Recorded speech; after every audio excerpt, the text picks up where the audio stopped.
2 жилийн өмнө 13 адууны хэрэг гэж гарсан. Нэг нөхөр махны зах дээрээс бүтэн адууны мах худалдаж авсан юм байна л да. Тэгээд гэртээ хараад махаа эвдэж байтал дотроос нь сумны хошуу гараад ирж гин.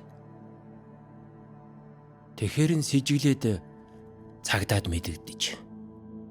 Малын улгаатай тэмцэх хэлтээс адууны мах зарсан махны чинжтэй уулзтал урд шөнө нэг нөхөр ирээд 13 адуу хямдхан өгчөхөд явсан гин.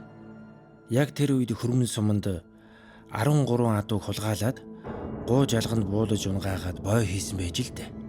Тэгээд манай шинжилгээнийхэн тэр яраг болсон газар нь очиж шинжилгээ хийхэд махны чинжид байсан 13 адууны биологийн дээжтэй яв цавтаа харсан.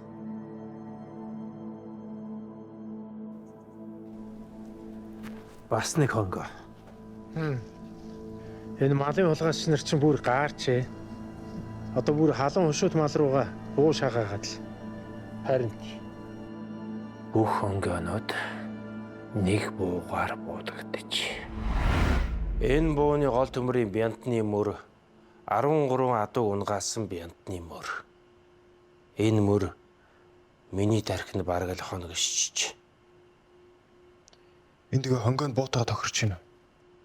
Би ч арай тийм супер ой тогтолтой хүн биш л дээ. Энэ сумны хошуул мөрөө үлдээж. За тэгээ сая хинтээ уцаар ирв. Нөгөө 13 адууны хэргийг хариуцж байсан санжаа хошуучтай ярьлаа. Тэгээд энэ буу сумны хошуу хонгог төв рүү хөргүүлэхээр боллоо. Унтаж байсан хэргийн улам өр тодорч байна да. Энд тэгээ ер нь хэний буу байсан юм бэ?